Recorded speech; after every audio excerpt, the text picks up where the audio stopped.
zijn hier vandaag voor het Schoonste Strandenverkiezing.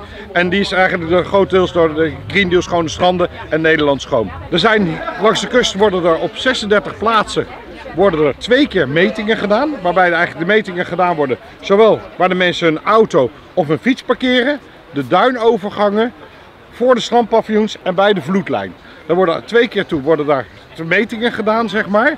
En er wordt zowel een meting gedaan wat men kan zien, als er wordt ook een verkorte opspaarmeting gehaald. Dat betekent dat ze een stuk van 30 bij 30 op het strand afzetten, waar dan exact gekeken wordt hoeveel afval er ligt.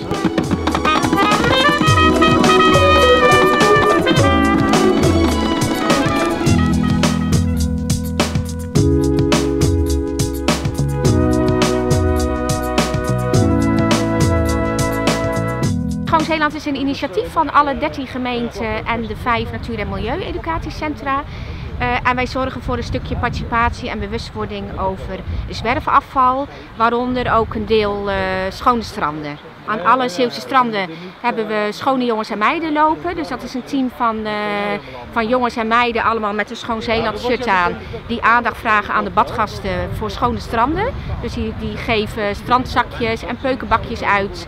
Hier in de gemeente Sluis hebben we 5 jutbakken staan. En waarin we mensen ook weer enthousiasmeren van, goh, vind je afval, gooit in de jutbakken. We hebben heel veel opruimacties, ook bijvoorbeeld de Schone Schelde actie. En we doen ieder jaar mee aan de Boskalis Clean-up Tour.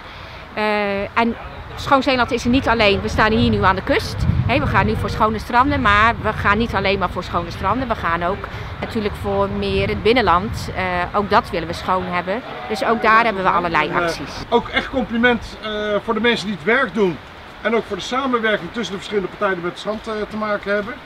En ja, Peter, ik heb een mooie vlag er ook bij, een mooi bord. Kijk. Hang hem op en ja, gefeliciteerd dat we toch nog hier voor een mooie prijs mogen zijn. Helemaal top. Ik wil hem eigenlijk niet Je hebt hem ook heden verdiend natuurlijk, hè, want schoonmaken van het strand, dat doe je samen. Het blijft altijd een kunst om het zo mooi te houden, want ja, gasten die we hier hebben, die laten af en toe nog wel eens wat dingen achter. Ondanks het feit dat we ruim 400 afvalbakken langs het strand hebben staan. Maar desalniettemin wordt het altijd iedere morgen keurig opgeleverd. En kunnen de strandgasten altijd op een fantastisch mooi schoon strand terecht. Dus complimenten daarvoor. En we zijn blij natuurlijk dat we dan het schoonste strand van Zeeland hebben. Zelf, hè?